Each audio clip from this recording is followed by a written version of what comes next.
Welcome everyone to AI for the Average Joe, Season 2, Episode 3. And we're super excited. I think I say that every episode anyway, because I get excited about our guests. But super excited to have Helen Marshall, who is the Chief Learning Officer at Thrive. Hello, Helen, how are you? Yeah, great, and good to be here. And I know you definitely mean you're super excited about me more than anyone else, Of obviously. course. Obviously. You can't say that. No favoritism at all for any guest who's actually been Of or course. will be here with the future. But I know you, Helen, from previous conversations, and I was on your Chief Learning Officer podcast last week. And I know you're probably as excited when it comes to kind of future skills in Gen AI as we are. So kind of tell us about some of the things that you're talking to your clients about. And I know you're kind of looking a lot around what does the future hold, particularly 2024 for Gen AI. So over to you, really. Yeah, thanks, and thanks both of you for inviting me on to have a chat about this because I think there's really important messages in, as the title of your podcast says, kind of breaking AI down for a lot of people and making it something that is less scary because there is an element of fear that floats around with AI and new technology that comes onto the scene, but also something really positive in that there's a lot that people can do now, can experiment with, can learn from.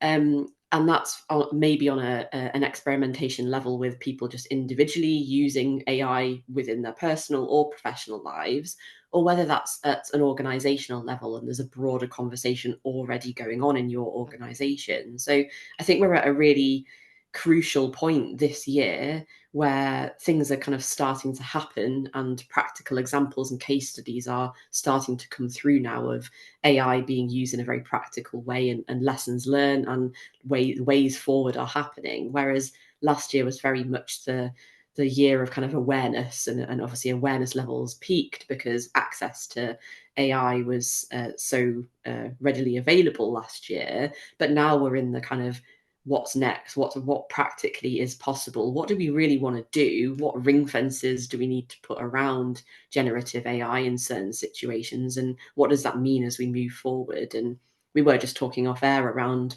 the idea of language use around AI as well, which we're already starting to see as either really technical on one end, or everyone's using different terminology on the other. So there's a piece in that around what we can do too. But some really exciting stuff happening across the industry. The good thing is that a lot of vendors like Thrive are thinking, well, what problems can we solve with AI, and how do we want to help our customers? How do we make their lives easier? And ultimately, that's bringing it back to the human at the core of what we're doing. How do we make people perform? How do we allow people to perform better?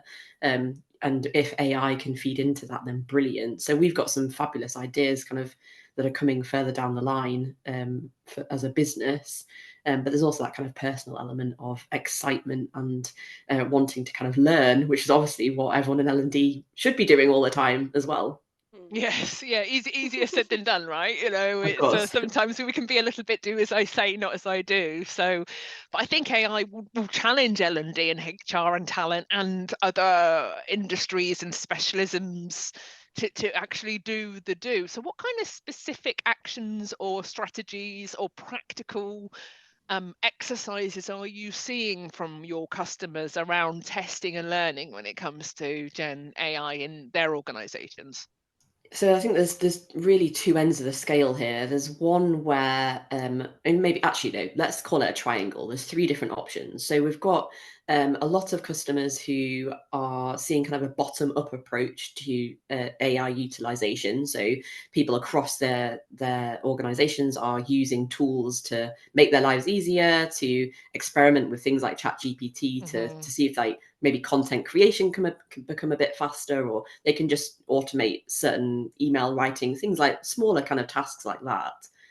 Then we've got the other end of the scale where organizations have completely banned the use of ChatGPT or generative AI in general, and they're very much kind of wary of what that means. But then we've got the kind of the people in the middle who, and this usually means for us a larger scale customer, so a huge employee base, are, yes, banning the use of generative AI across their organization, but that's in order to experiment more specifically with what a generative AI can do, and what the implications are for their business. So that's on the outside, at face value, you're thinking, well, is that kind of stopping people from utilizing tools and experimenting as individuals? But actually, what it's doing is reducing the risk for the business and making it safer for everybody, whether that you're an employee or a customer of whatever the organization is, for example.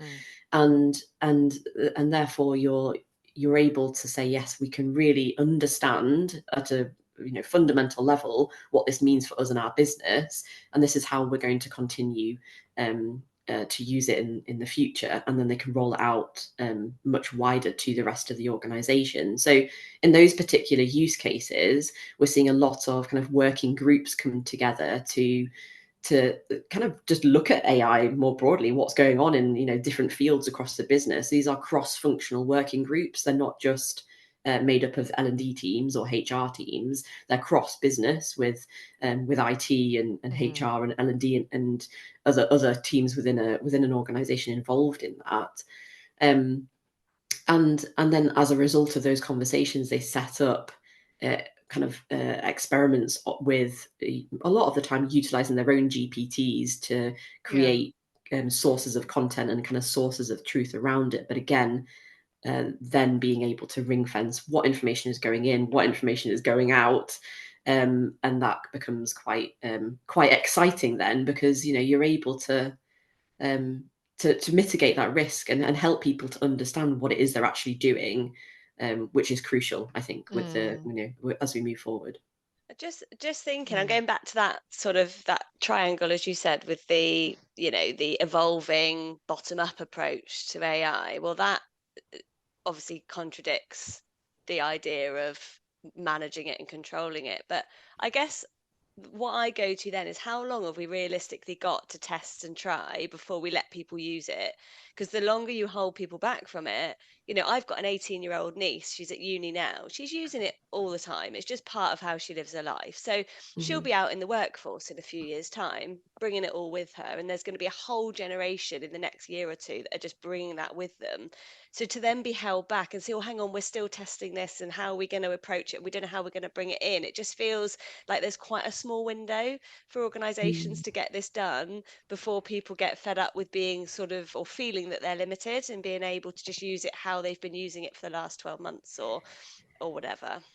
Yeah, I agree that excuse me, it's definitely, there's a tension there between wanting to do things really fast, to be agile, and to kind of respond to what's going on in the world, but then as a business to be able to again mitigate that risk that you need to have a good understanding of privacy, of information security, because ultimately, that if you don't have that in place, you are opening your business up to risk. So but granted, you do need to be able to move quickly and experiment quickly, and get a good understanding of it. So what I explain this as a I'm going to forget the word, but like one of those old time, like sun timers that you turn up and down. Egg timer. Egg timer, yeah. So at the moment, we're seeing this kind of like broad, general personal interest and experimentation with AI. A lot of the time, there's still people that aren't okay, they don't feel comfortable experimenting. So we're seeing this at the bottom of what the shape of an egg timer, and then we're going to see people kind of putting tighter security around it and bringing it into this point in the middle where we actually understand what ring fences we can put around it, what's being drawn out of it as well. And once those ring fences are in place, people can then start to utilize that tech again and experiment with it for their own roles and their own departments and units within a business. So it's kind of starting at the bottom, bringing it together, and then coming out again at the top, but within the remit of it's safer, it's more secure, risk is mitigated to a lot of the extent. Obviously, risk will always exist. It's what you choose to feel comfortable with as a business, but that's really how I like to visualize it and explain it. But you do need to move quickly, I agree, and people who don't move quickly at the moment will get left behind, and will have to catch up. Whether they will ever catch up, that's it remains to be seen. Yeah, it's Yeah. it goes to that kind of not having that black or white thinking, that kind of absolute that we can or we can't. It's that getting people in that grey thinking, or shades of grey thinking, to understand what do we tweak as we go, what do we lift up, what do we change, what do we, which goes back to your point around agility again. But I think it just makes my skin crawl when I hear, oh, we've got a blanket ban on Gen AI, and I've heard universities say that. Or, actually a way forward is, do we then rag status activities using AI rather than saying we're just going to ban everything? So I think it's thinking about how we prepare organizations and teams and individuals to use this technology. We need to be having these conversations and providing these skills, these human distinctive skills around how do I solve that problem without that should or shouldn't type approach, that kind of more really being in the moment and analyzing, and that kind of critical problem solving and that analysis based on what I see and what I already know, rather than yes or no as an absolute. And I think as people, it's very easy for us to go yes or no, threat or non-threat, going back to how we're wired, whereas we're really going to have to think about mindset and skill set, which I feel I overuse those terms. Oh, it's a mindset thing. It's a mindset thing. But this really, really, really is a mindset thing, right? Yeah, it definitely is, and I think you touched on that. The idea of human skills there as well. But I think the biggest thing at the moment is people just don't really trust it. So until you feel comfortable and understand it properly, that's what I said earlier in terms of bringing it back to that understanding at a fundamental level, you're not going to be able to build trust in it, because you don't fully understand all the implications. But then the other side of it is, you really do need to lean into those human skills to think critically about what it is that's being put out, what it is that you're putting in, how you're using it, and that kind of those problem solving skills as well. So it's, again, I completely agree, it is a mindset shift, and you need to be able to be ready to bring people along on a journey, whilst maybe not feeling comfortable that you're the one, and you have to be the one in the driver's seat taking people on that journey as well. So it's about being honest about, and there's a bit of vulnerability in that, I suppose, around, I don't really know all the answers. It's an experiment for me or for us as a team as well. And we're going to do this together. But it's like, we have to do it, because otherwise we will get left behind. And the more you use it, the more you understand it, the more likely you are to build that trust in it, and be able to utilize it within your work, or again, your personal life.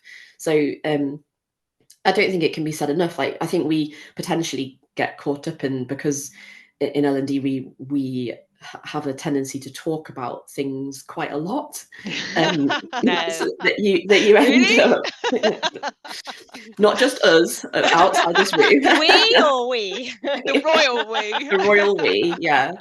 The L&D But royal we. exactly that, yeah. And because of that, it feels like you're saying the same things over and over again. But actually, for a lot of teams, they will have only heard these things for the first time, That's a and good point. they're only thinking about them for the first time. So I think we definitely need to, and that's something we're conscious of as a learning vendor, that we have customers on one end of the scale who, like I said, have taking this kind of experimental approach to Gen AI, but then we've got other teams who are just thinking, I don't know what this means. I'm waiting for advice to come to me as a team. And we've really got a responsibility to help guide those conversations, and say, like, we know that you're having these problems, and this is what our product is going to do, and solve those problems for you.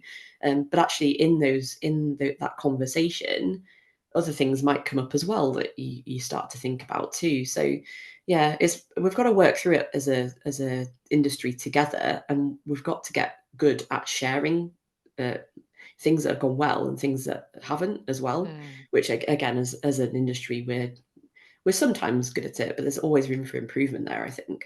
And I think as we move forward, knowledge isn't power, is it? We can get knowledge anywhere, like the information everybody can find. It's the skill, and it's the utilization of it, and it's the how we approach it. And I think that's a big shift for people as well, because often, in the past, organizations or teams have kind of held on to information that they know, and now there's information is everywhere, and I Mm. think that there's a big shift. Again, that's probably a mindset thing, around the skills that we're needing and how we're utilizing and using the information, as opposed to just having the information and holding it. And I think that comes with sharing, and especially particularly in the learning industry, everybody's learning. Nobody's an expert in this yet, and yeah, there's people that are way further along the journey than others, but then there's big shifts again. It's evolving all the time, so just jump on at any point. I guess this is a bit of a message for anyone listening. If you're completely unaware of AI or haven't played around with it yet, just jump on the journey, because before you know it, you're up to speed with what's going on, because it's changing so quickly.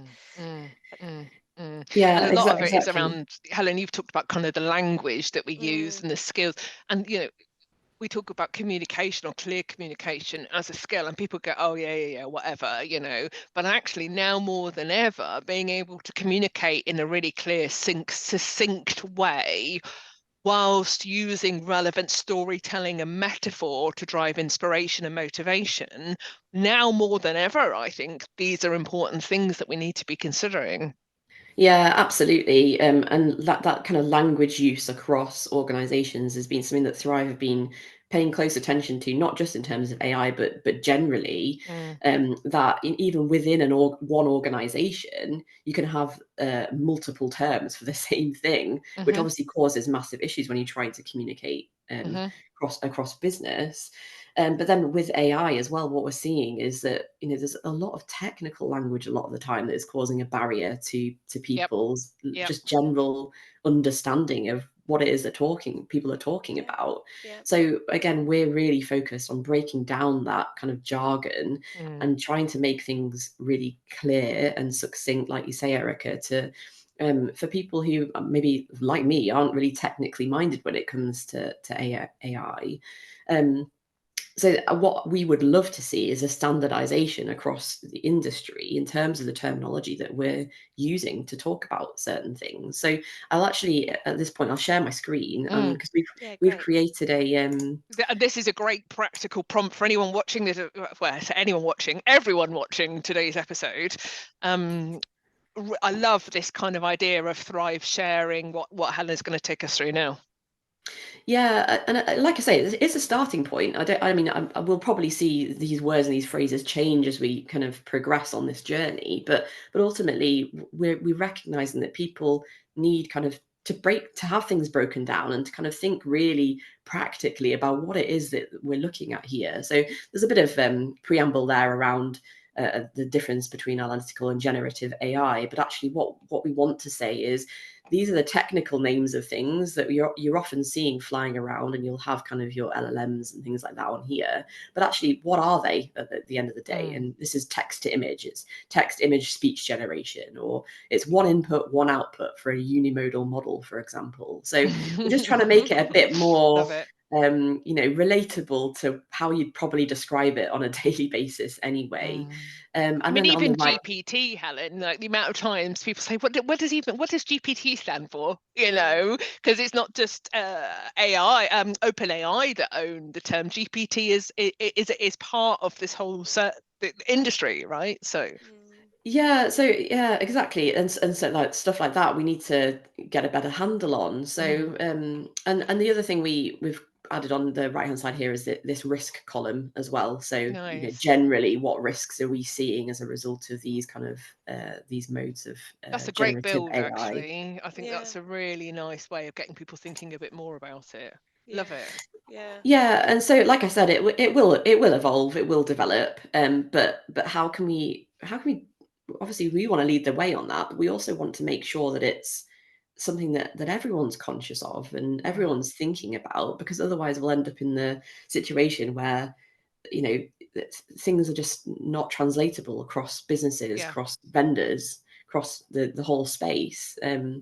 So maybe that's kind of a utopian ideal that we'd like to get to, but we really have a responsibility as vendors to help people, and to help them have the right conversations and understand what it is exactly that they're looking for, but trying to work towards as well. So yeah, it's a hugely exciting time, and hopefully we'll be able to guide people along the way.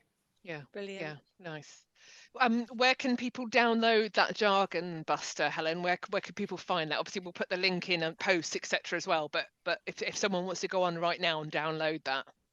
Yeah, I mean, I'll have to provide the link, because otherwise I will just be saying the link out loud, which is a bit like the radio in like the 1990s. Do you remember the Pete Tong example? And it went on Yeah. for about 3 minutes just spelling out the website for BBC Radio. Yeah. So yeah, hopefully if you want to download it, there'll be a link on this episode for people to download it. Yeah. But it sits on the Thrive website, right? Yeah, it's one of our landing pages that people can go and look at. Yeah, definitely. Awesome. And if obviously people feel free to connect with me as well, and I can just share the link straight away if people want me to do that as well. Brilliant. And how do people do that, Helen? How do people connect with you, find you, communicate with you? I'm just going to say just via LinkedIn now. I used to have this whole list of long socials that I'd give out, but I really only use LinkedIn these days.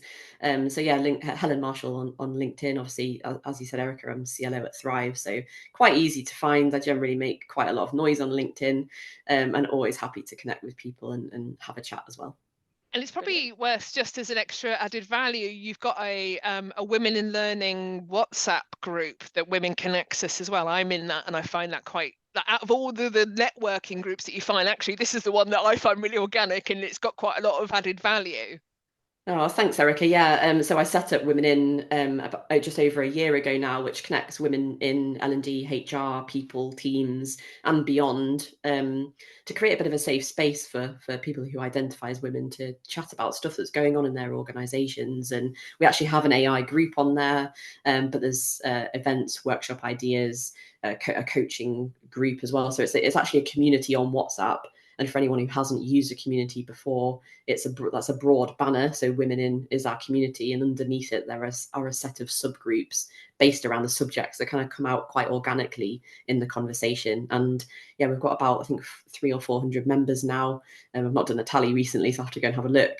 But yeah, like you say, there's a lot of organic conversation, people helping each other. If you've got a question about anything, someone in the group will have experience to help guide you. So yeah, it's a great place to be, and I value the conversations that go on there every day.